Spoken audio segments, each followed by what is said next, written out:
जत जिल्हा सांगली येथे मुख्यमंत्री देवेंद्र फडणवीस यांचा जन्मदिवस व माननीय उपमुख्यमंत्री स्वर्गीय अजितदादा पवार यांच्या जयंतीनिमित्त छत्रपती शिवाजी महाराज समाधान शिबिराचे आयोजन करण्यात आले होते। या शिबिराचे उद्घाटन जत तालुक्याचे आमदार गोपीचंद पडळकर यांच्या शुभ हस्ते करण्यात आले। यावेळी जत तालुक्याचे आमदार गोपीचंद पडळकर, जिल्हा परिषद सदस्य सरदार पाटील, जिल्हा परिषद सदस्य सुनील पवार, जत पंचायत समितीच्या सभापती सौ अर्चनाताई पाटील, उपसभापती रवी बगली, जत नगर परिषदेचे उपनगराध्यक्ष विक्रम ताड, त्यांच्या समवेत नगरसेवक परशुराम मोरे, जिल्हा परिषद सदस्य डॉक्टर शिवाजीराव खिलारे यांच्यासह अनेक मान्यवर यावेळी खास करून उपस्थित होते। यांच्यासह जतचे प्रांताधिकारी माननीय अजयकुमार नष्टे, जतचे तहसीलदार प्रवीण धानोरकर, संघच्या अपर तहसीलदार रोहिणी शंकरदास, जत पंचायत समितीचे गटविकास अधिकारी अविनाश पाटील, जत पंचायत समितीचे विस्तार अधिकारी माननीय गुरुसाहेब श्रीशैल बिराजदार यांच्यासह सर्व विभागाचे प्रतिनिधी, तसेच वन विभागाचे वन अधिकारी माननीय निखिल पाटील यांच्यासह अनेक पदाधिकारी मोठ्या संख्येने यावेळी खास करून उपस्थित होते। यावेळी विविध विभागाच्या वतीने येथील ग्रामस्थांना प्रशस्तीपत्रक देऊन त्यांचा गौरव करण्यात आला। यावेळी या ठिकाणी प्रचंड अशी गर्दी झाली होती। बाहेर सगळे स्टॉल लावलेले आहेत, त्या खात्याचे त्यांच्याकडे तुम्ही कागदपत्रासहित तुमचे सर्वांचे अर्ज द्यावे अशी तुम्हा सर्वांना माझी नम्रतेची विनंती आहे। महाराजस्व अभियानाच्या माध्यमातून 5 ठिकाणी हे कार्यक्रम झालेले आहेत आणि आपल्या जत तालुका प्रशासनाच्या वतीनं लोकांना न्याय देण्याच्या भूमिकेमध्ये आपले सगळे प्रशासकीय अधिकारी आहेत। ज्यातूनही काही लोकांना जर न्याय मिळाला नसेल तर त्या सर्व लोकांना न्याय आजच्या या महाराजस्व अभियानामध्ये मिळावा आणि तशा पद्धतीनं सर्व अधिकारी, नाहीतर फोटो काढला आम्ही गेलो सगळे निघून गेले असं होता कामा नये। सर्व अधिकाऱ्यांनी दिवसभर शेवटचा माणूस जत तालुक्यातला जोपर्यंत या मंगल कार्यालयाच्या परिसरामध्ये आहे तोपर्यंत सगळ्या अधिकाऱ्यांनी आज थांबलं पाहिजे अशा पद्धतीचे मला तुम्हाला सर्वांना विनंती करायची आहे। ज्या खात्याचे प्रमुख महाराजस्व अभियानाच्या निमित्तानं गैरहजर आहेत त्यांना कारणे दाखवा नोटीस काढली पाहिजे। हे काम लोकांचं आहे, खाते प्रमुखांची जबाबदारी आहे। उगाच खात्यामध्ये जर माणूस पाठवला माझ्या पोटात दुखतंय, मी आजारी आहे, एवढ्याच जाता हे चालणार नाही, ते अगोदर बघायचं, कारण ही तारीख 8-10 दिवसापूर्वी डिक्लेअर केलेली आहे आणि त्यामुळे कुठल्याही आढावा बैठकीला किंवा अशा कुठल्याही अभियानाच्या निमित्तानं जर खात्याचा प्रमुख तसं सक्षम कारण नसेल, विनाकारण गैरहजर असेल तर त्याच्यावरची कारवाई माननीय प्रांत अधिकारी किंवा अन्य कोण ज्यांचे जबाबदार अधिकारी असतील त्यांनी त्यांच्यावरती कारवाई करावी। आता विषय खूप या सगळ्या अभियानात महत्त्वाचे आहे। तालुक्यामध्ये आता मी स्टॉलला सगळ्या फिरत होतो। संजय गांधी निराधार स्टॉलला मी भेट दिल्याच्या नंतर तिथं 8,000 लाभार्थी आहेत असं तिथल्या अधिकाऱ्यांनी सांगितलं। पैकी 3,500 विधवा भगिनींना पेन्शन दिली जाते। तर माझं म्हणणं असं आहे की विधवा भगिनींची संख्या तालुक्यामध्ये जास्त असणार आहे, कारण जवळपास 124 महसुली गावं छोट्या छोट्या वाड्यापासून याची संख्या जास्त होते। तर आपले सरपंच, आपले ग्रामसेवक, आपले तलाठी अण्णासाहेब आणि सगळे पदाधिकारी यांनी हे काम हातामध्ये घ्यावं की ज्या विधवा भगिनी या लाभापासून वंचित आहेत त्या सगळ्या भगिनींना संजय गांधी निराधार योजनेची पेन्शन लागू झाली पाहिजे, यासाठी आपण सर्वांनी काम करावं अशी तुम्हाला माझी विनंती आहे। या खात्याचे काम बघतायत त्यांना माझं सांगणं असं आहे की तुम्ही यादी तयार करा, प्रत्येक गावामध्ये किती विधवा भगिनींना आपण पेन्शन देतो, किती श्रावणबाळ योजनेमध्ये आपले ज्येष्ठ मंडळी लाभार्थी आहेत त्यांची नावं तुम्ही द्या, म्हणजे गावातल्या लोकांच्या लक्षात येईल अरे बाबा ही भगिनी आपली विधवा आहे परंतु तिचं या पेन्शनच्या यादीमध्ये नाव नाही। किती अपंग भाऊ आपले असे आहेत की ते अपंग आहेत परंतु त्यांना ही पेन्शन मिळत नाही, तर याची यादी तुम्ही माझ्या ऑफिसला द्या। आमच्या ऑफिसच्या माध्यमातून मी प्रत्येक ग्रामपंचायतमध्ये त्या सगळ्या लोकांची यादी लावायची व्यवस्था करून देतो, म्हणजे तिथल्या सगळ्या लोकांच्या लक्षात येईल की बाबा ह्या लाभार्थी निकषात बसत असून सुद्धा यांना लाभ मिळत नाही. तर अशा पद्धतीचे काम आपण या डिपार्टमेंटच्या माध्यमातून करा. कारण 1,500 रक्कम ही मोठी रक्कम आहे आणि ती आपल्या सगळ्या लोकांना संजय गांधी निराधार योजनेमधून मिळालीच पाहिजे. जर कोणी लाभार्थी वंचित असेल तर त्या सगळ्या लाभार्थ्यांना न्याय मिळवून दिलं ही आपल्या सगळ्यांची जबाबदारी आहे. त्यामुळे त्या सगळ्या लोकांना इथे घ्या. दुसरा जो स्टॉल होता लेख लाडकी योजना जी आहे त्या मी स्टॉलला गेलो. योजना अनेक आहे, परंतु त्या योजनेमध्ये जेव्हा आपण 1,01,000 ज्या मुलीचा जन्म झालाय आणि 2 अपत्य आहेत त्या मुलीला आपलं सरकार जन्म झालेल्या दिवशी म्हणजे प्रोसेस केल्याच्या नंतर 5,000 रुपये, ती मुलगी पहिलीत गेली का 6,000 रुपये, ती मुलगी 8वीत गेली का 7,000 रुपये, ती मुलगी 11वीत गेली 8,000 रुपये आणि त्या मुलीला 18 वर्ष पूर्ण झाली का 75,000 रुपये. असे 1,01,000 रुपये आपलं सरकार आपल्या मुलीच्या नावावरती टाकतंय. परंतु यादी बघितल्याच्या नंतर 350 मुली आहेत 2023 नंतर. तर या गोष्टीमध्ये खूप मोठी तफावत आहे. सगळ्या गावातल्या प्रमुख लोकांना आणि पालकांना माझी विनंती आहे, ज्या ज्या पालकांना कन्यारत्न जन्माला आले 2023 नंतर या सगळ्या लोकांनी कागदपत्र घेऊन तुम्ही अर्ज केला पाहिजे. 1,01,000 रक्कम ही फार मोठी रक्कम आहे आणि त्या मुलीच्या पुढच्या शिक्षणासाठी किंवा लग्नासाठी त्या पालकाला मदत होईल. त्यामुळे 350 ही संख्या खूप कमी आहे. कारण 23 ते 26 700 मुलं जन्माला आली आहे. 50% मुलं 50% मुली जर आपण पकडल्या तर रेशो आता बऱ्यापैकी समान आहे आपला. तर 350 मुलं 350 मुली असं कसं होईल. आणि त्यामुळे मुलींची संख्या जास्त असेल. ज्यांना 3 अपत्य 4 अपत्य त्यांना लाभ मिळत नाही. परंतु आता 3-4 अपत्य जन्माला घालणारे आता पालक फार कमी राहिलेले आहेत. ते एकाच होत नाही तर दुसऱ्या लोक म्हणायला लागले तर तिसरं कशाला, अशी परिस्थिती निर्माण झालेली आहे. त्यामुळे लेख लाडकी योजनेमध्ये सुद्धा सगळ्या गावातल्या प्रमुख लोकांनी या योजनेचा लाभ घेतला पाहिजे. राजकारणामध्ये आपण काम काय करू शकतो हेच ना.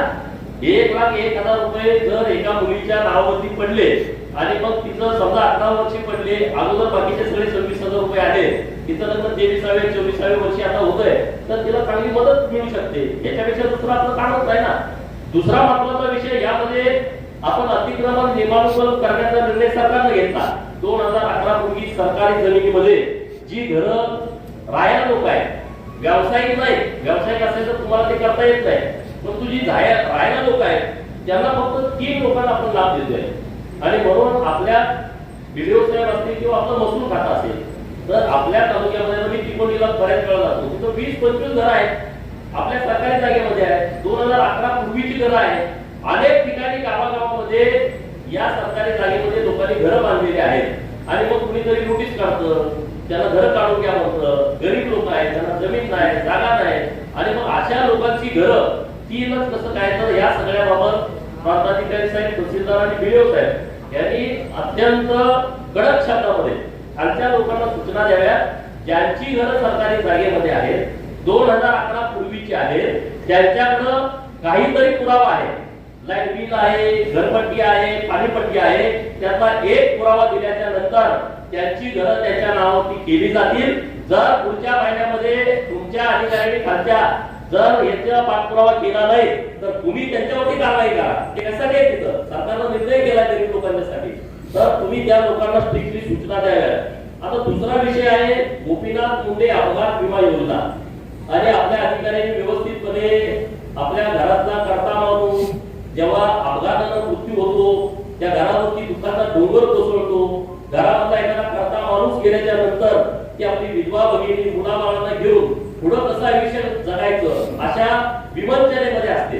आणि त्यासाठी आपल्या सरकारनं 2.5 लाख रुपये स्वर्गीय गोपीनाथरावजी मुंडे साहेब यांच्या नावानं अपघात विमा योजना काढली आहे. आणि आता आपल्या तालुक्यामध्ये ऍक्सिडेंट झाले, सर्पदंश मोठ्या प्रमाणामध्ये सर्पदंशचं प्रमाण वाढलंय. जेव्हा हे लोकांचं म्हणणं आहे की मैशाचं पाणी आलं, तिकडे टेपूचं पाणी आलं किंवा काही लोक बोलतात की खतं घेऊन बाहेरून आले, त्यातून हे सर्पदंशाचं प्रमाण वाढलेलं आहे. तर आज आपण 40 लोकांना मध्ये विजेचा करंट लागला, सर्पदंश झाला, ऍक्सिडेंट झाला किंवा अन्य काही अपघाती निधन झालं अशा 40 लोकांना आज आपल्या या अभियानाच्या माध्यमातून त्यांच्या घरच्या लोकांना मदत देण्याचा पण विषय आपल्या प्रशासकीय अधिकाऱ्यांनी घेतलेला आहे. मी त्यांचं मनपूर्वक अभिनंदन करतो सर्व अधिकाऱ्यांचं. आणि जर त्यातून कोणी रिजेक्ट झाला असेल तर त्यांचे फेर प्रस्ताव सादर करा. जर काही त्यामध्ये एखादी दुसरी केस रिजेक्ट असेल तर तशा पद्धतीचा प्रस्ताव हे आपल्या सरकारनं सादर करावा अशी माझी तुम्हाला सगळ्यांना विनंती आहे. आता तालुका आरोग्य अधिकारी तर दोघे पण आपल्या इथं आहेत. तर जेव्हा हे सर्पदोष होतो तेव्हा आपल्याकडे त्या वाईट असणं गरजेचं आहे. कारण आता मला कालच मेसेज आला, 2-3 वर्षाच्या मुलीला साप चावला. परवा आमचा शिंदूरचा कार्यकर्ता 8वीला मुलगा होता, त्याला मुलाला साप चावला. रात्री त्याच्या लक्षात आलं नाही, त्या बाळाचा मृत्यू झाला. तर आपल्या सर्व जे प्राथमिक आरोग्य केंद्र आहे किंवा आपल्या इथं आलेचे आहेत तर तिथं या सगळ्या वाईट आहेत का बघा. नसेल तर त्या वाईट मोठ्या प्रमाणात तिथं असल्या पाहिजे. तुम्हाला काही अडचण असली कारण मागे एका जिल्हा नियोजनमध्ये आपलं ठरलं होतं, निर्णय झाला होता, याचा सगळा निधी हा जिल्हा नियोजन तुम्हाला द्यायचा आहे. पण त्याची पुढे अंमलबजावणी झाली की नाही झाली त्याच्याबद्दल तुम्ही मला सांगा. त्या पद्धतीनं मी जिल्हा नियोजन माननीय पालकमंत्री महोदयांच्या सोमवारी बैठक आहे, मी त्या पद्धतीनं त्यांच्याकडे विनंती करेन. तालुक्यासाठी दुसरा एक विषय चांगला झालेला आहे. कार्डियक ॲम्ब्युलन्स आपल्याकडे नव्हती आणि आपल्या तालुक्यातला एखादा पेशंट अत्यंत सिरियस आहे आणि त्याला पुण्याला हलवायचं आहे, त्याला मुंबईला हलवायचं आहे, तर आपण सांगलीवरनं कार्डियक ॲम्ब्युलन्स मागवायचो आणि त्या ॲम्ब्युलन्सला भाडं 50,000, 60,000, 70,000 रुपये ते लोक घ्यायचे. आपली गरीब लोक 50, 60, 70,000 रुपये कार्डियक ॲम्ब्युलन्सचं भाडं देऊ शकत नव्हते.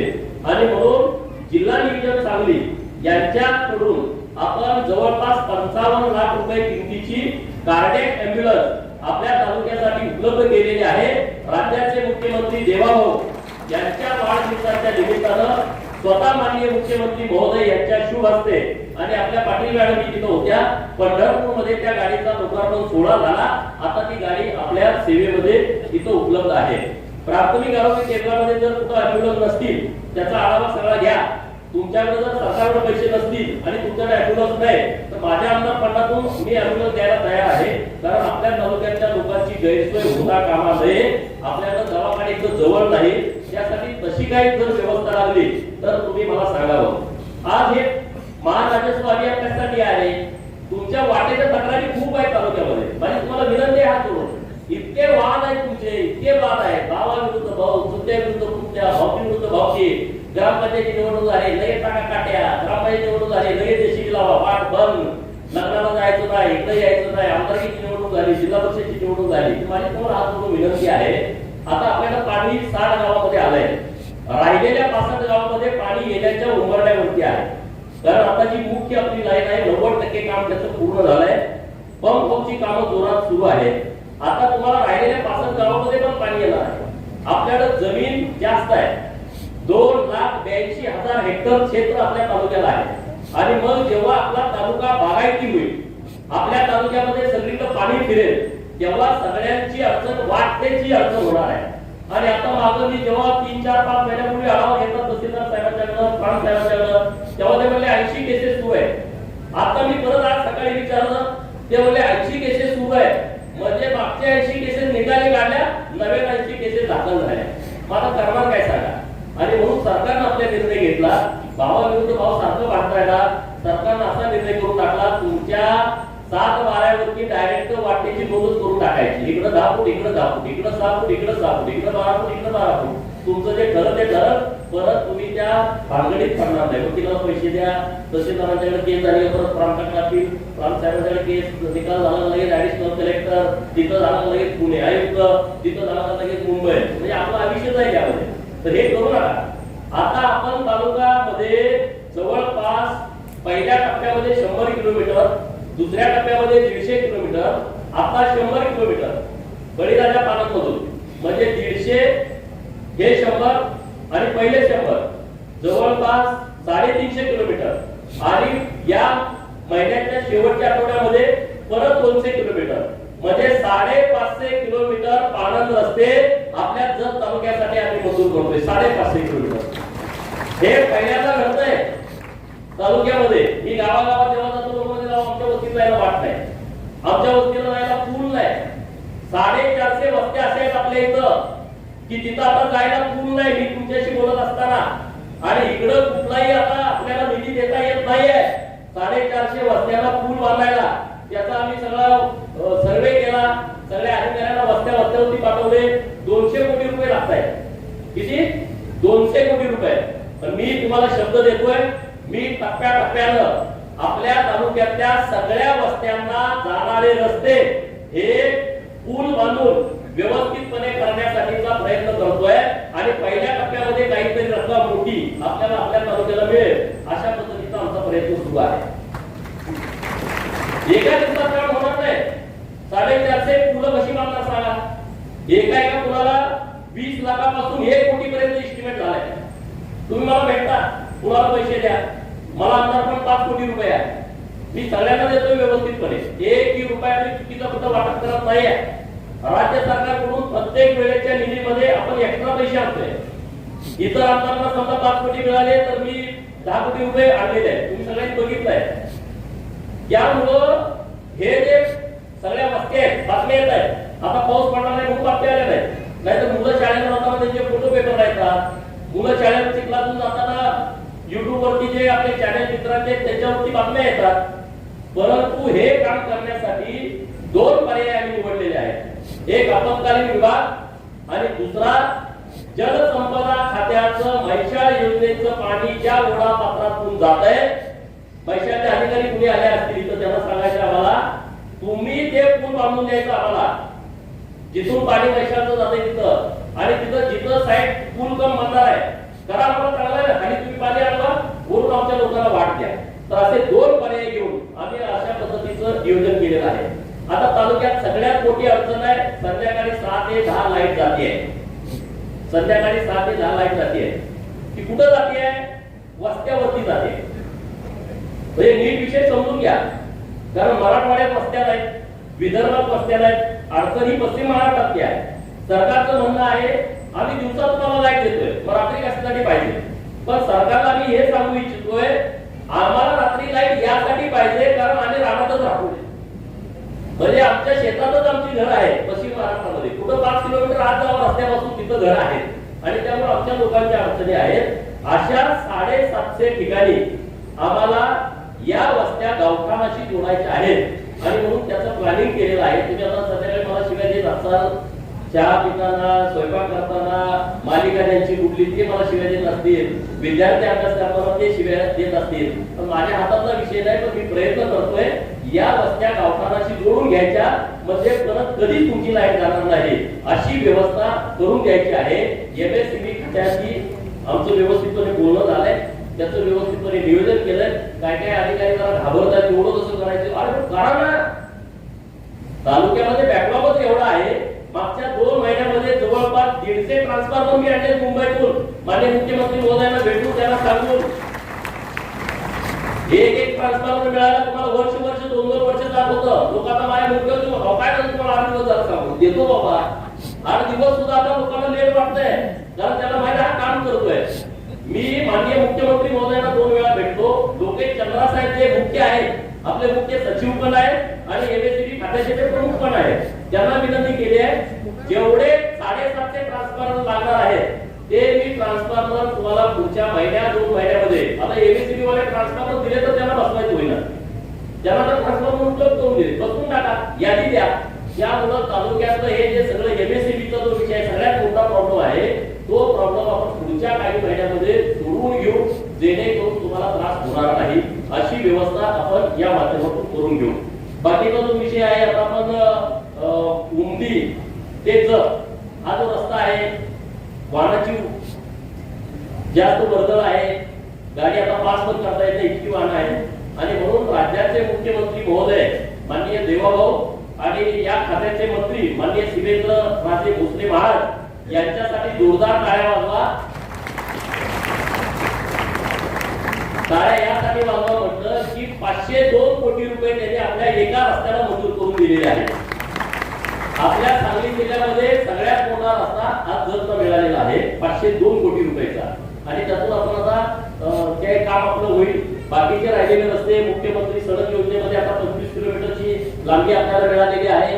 राहिलेले 13 किलोमीटर त्या निकषात रस्ते आहेत ते पण ते मान्य सुधीर दादा गाडगे त्यांच्याकडे काही रस्ते शिल्लक राहत आहेत, मान्य सुरेश भाऊ खडे यांच्याकडे काही रस्ते शिल्लक राहत आहेत. त्यांना मी विनंती करतोय तुमच्याकडे जर लेट नसेल तर तुम्ही आमच्या जतसाठी तुमचा निधी उपलब्ध करून द्या. तर आता पूर्ण इकडून तिकडून आपण आपल्या तालुक्याच्या दृष्टिकोनातून जे आपल्याला आवश्यक आहे तो निधी सगळा आपण उपलब्ध करतोय. आपल्या पंचायत समितीच्या इमारतीचं बांधकाम सुरू आहे. पुढच्या आठवड्यामध्ये आपल्या नगर परिषदेच्या इमारतीचं भूमिपूजन आपल्या राज्याच्या नगर विकास खात्याच्या मंत्री माननीय माधुरीताई मिसाळ यांच्या हस्ते होणार आहे. आपल्या शहराला सांगली जिल्ह्यात कुठल्या शहरामध्ये नाही अशी देखणी भव्य दिव्य इमारत आपण आता आपल्या शहरामध्ये बांधतोय. आता आपल्याला नाट्यगृह नाही आपल्या शहरामध्ये, एखादा कार्यक्रम घ्यायचं म्हटलं तर ठिकाण नाही आणि म्हणून आम्ही प्रयत्न करत होतो सगळे. प्रांताधिकारी साहेबांची मदत झाली, तहसीलदार साहेबांची, सीओ साहेब आहेत, आमचे नगराध्यक्ष उपनगराध्यक्ष नगरसेवक की जर एक चांगलं नाट्यगृह असावं आणि म्हणून आम्ही जागा नाही आपल्या जत शहरामध्ये. आपली अडचण सगळ्यात मोठी आहे की नगर परिषदेच्या मालकीची जागा नाही आणि म्हणून जिल्हा परिषदेला आम्ही मागणी केली होती.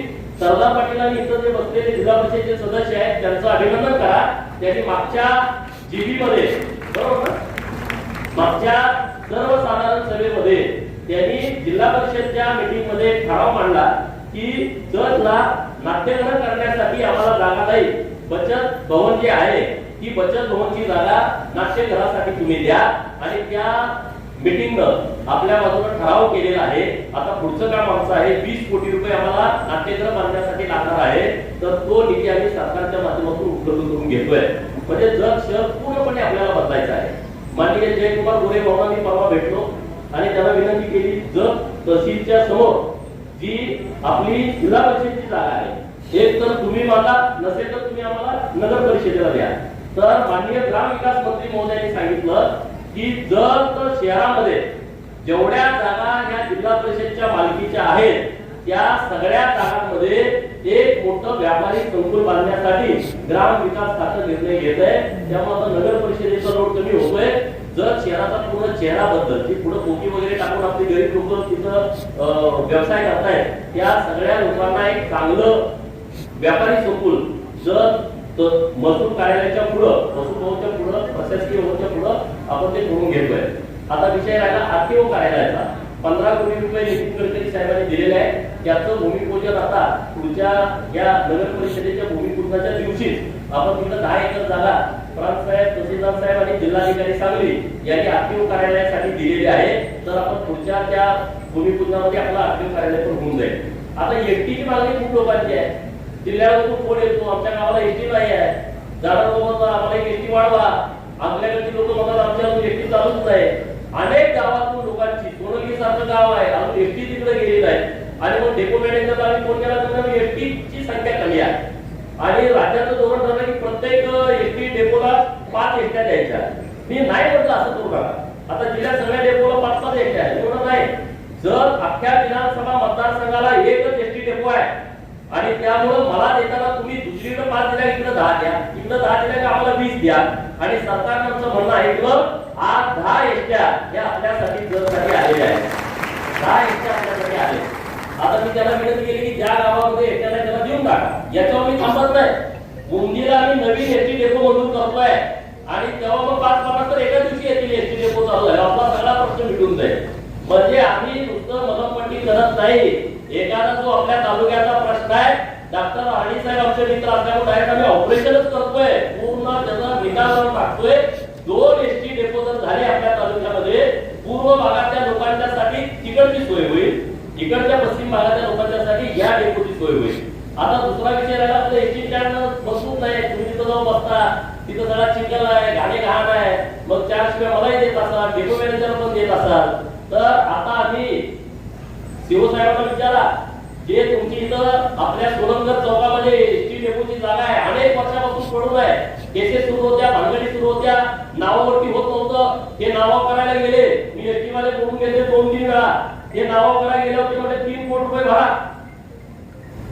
और 3 कोटी रुपये भागणार कुठले. परत मग गेलो वर मंत्री महोदय शाहूने परत त्यांना लगेच आदेश दिला 1 रुपया न घेता ही जागा एसटी डेपोच्या नावावरती केलेली आहे आणि त्या चौकामध्ये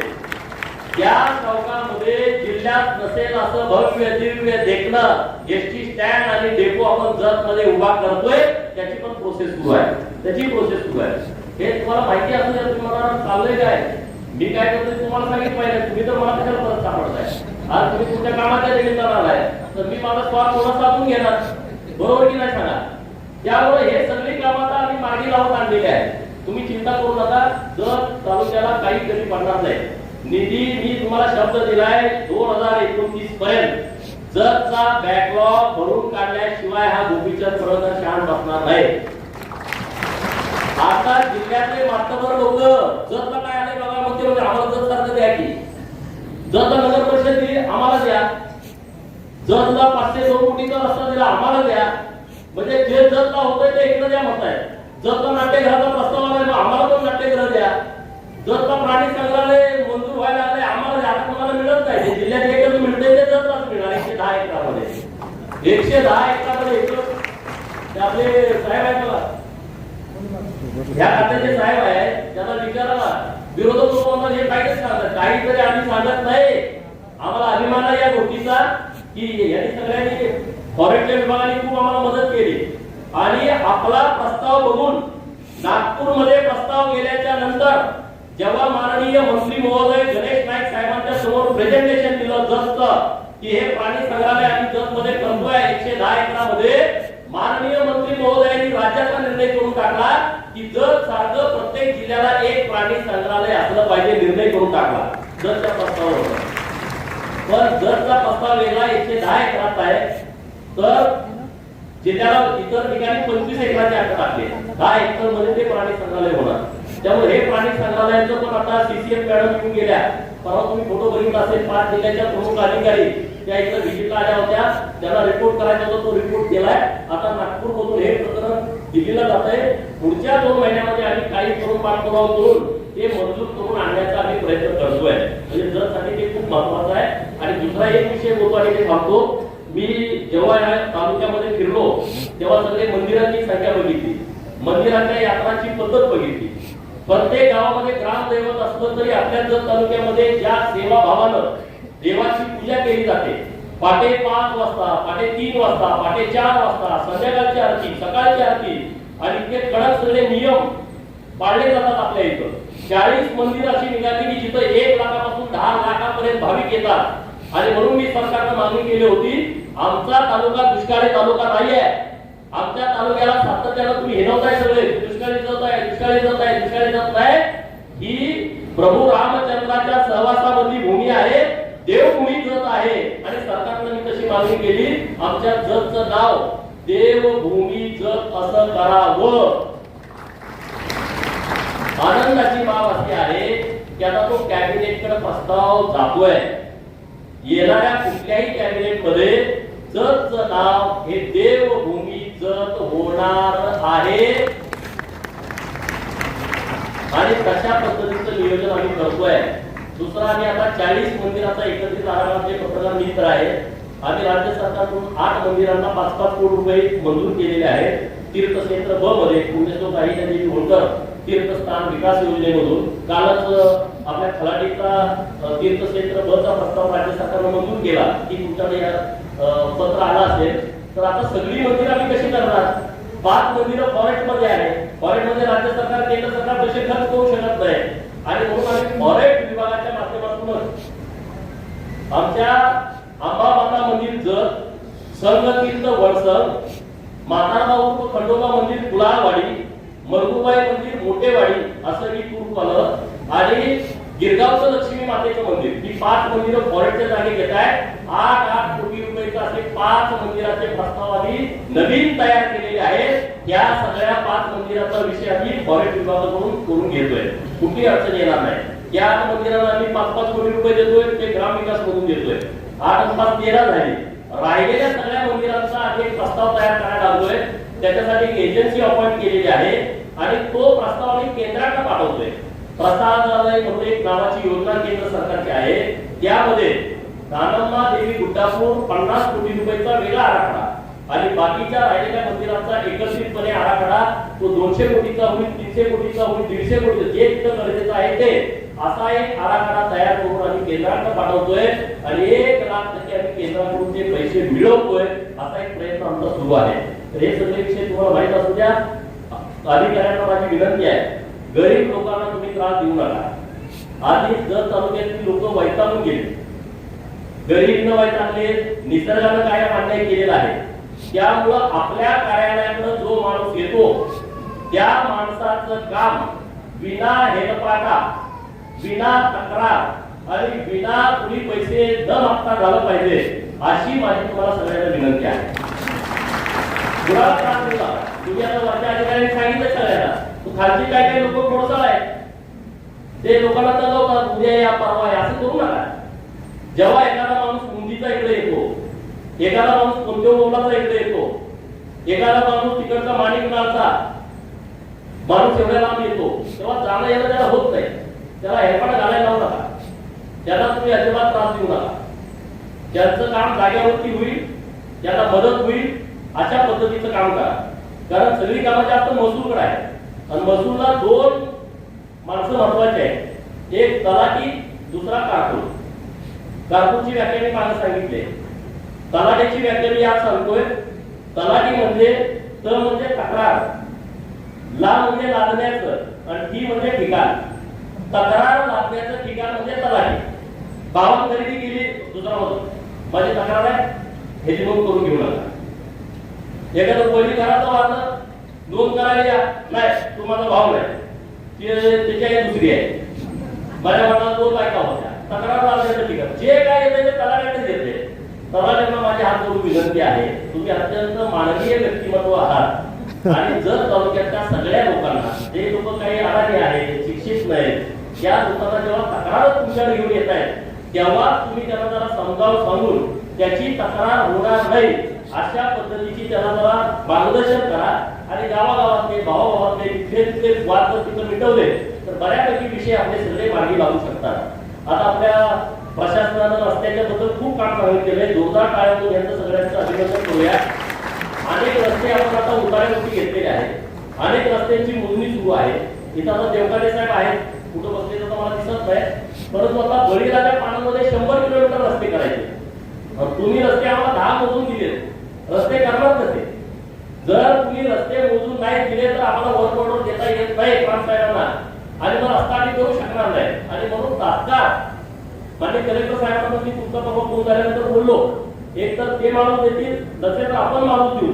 Press the bell icon on the YouTube app and never miss another update.